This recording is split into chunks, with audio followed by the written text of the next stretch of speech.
उस नज़म के शेर की तशरीह आएगी तो आपने उसके अंदर वो कोई भी शेर आ जाएगा, आपने उसके अंदर वो लिख देना है, तो इससे भी अच्छा इंप्रेशन पड़ता है। अब देखिए इसके अंदर मैंने एक हवाला लिखा के प्यारे, एक हदीस लिख दी, और उसके बाद जो है वो अगला आधा पेज में मैंने तशरीह अपनी ये कंप्लीट कर दी। यहाँ पे भी मैंने एक शेर लिख दिया दरमियान में। अब देखिए इस एक पेज की तशरीह के अंदर मैंने 3 से 4 पैराग्राफ्स भी लिख दिए हैं, एक हदीस भी लिख दी है और एक शेर भी लिख दिया है, और एक पेज की मैंने ये तशरीह की है। आपने भी ऐसे ही करना है। अगले शेर की तशरीह अब आपने यहाँ से नंबर 2 लिख के अगला शेर इसी तरह नीचे लिखना है, नज़म का उन्वान, शायर का नाम लिखना है, जैसे मैंने पिछली तशरीह लिखी थी सेम उसी तरह आपने यहाँ से अगली तशरीह शुरू कर देनी है। अब उसकी भी थोड़ी सी लाइन जिस पेज पे आ जाएंगी और हाफ जो है वो नेक्स्ट पेज पे चली जाएगी। बस एक पेज से ज्यादा आपने तशरीह नहीं लिखनी। और फिर नज़मों की तशरीह खत्म होने के बाद इसी तरह आपने हिस्सा गजल हेडिंग देनी है, और हिस्सा गजल की हेडिंग देने के बाद आपने जो है वो सेम इसी तरह से गजलों के जो 2 अशार है उनकी भी तशरीह आपने कर देनी है। तो ये आपका पेपर को अटेम्प्ट करने का पूरा पैटर्न है जो मैंने आपको समझा दिया, और क्या चीज कितने पेजेस पे लिखनी है, कितनी लाइंस पे लिखनी है, वो मैंने आपको पूरी एक्सप्लेन कर दिया है। अच्छा, अब मैं बताती हूँ किस सवाल को आपने कितना टाइम देना है। सबसे पहले आपने ये जब सवालों के जवाबात लिखने हैं ना, देखेंगे सिर्फ 5 हैं और 2-2 मिनट से ज्यादा आपको नहीं लगेंगे लिखने में, तो 10 मिनट आपको इसको लिखने में लगेंगे। लेकिन मैं फिर भी आपको इसके लिए 14 मिनट दे रही हूँ इस सवाल के लिए।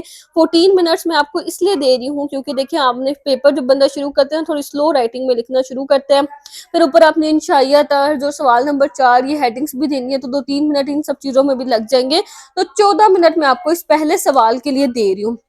उसके बाद आपका जो अगला सवाल है ना वो है सबक का खुलासा। सबक का खुलासा देखिए ना, आपने 1.5 पेज का लिखना है या 2 पेजेस का, 1.5 से 2.5 के दरमियान आपने लिखना है। तो सबक के खुलासे पे आपको ज्यादा से ज्यादा लगेंगे 15 मिनट। 15 मिनट से ज्यादा आपको सबक के खुलासे पे नहीं लगने चाहिए।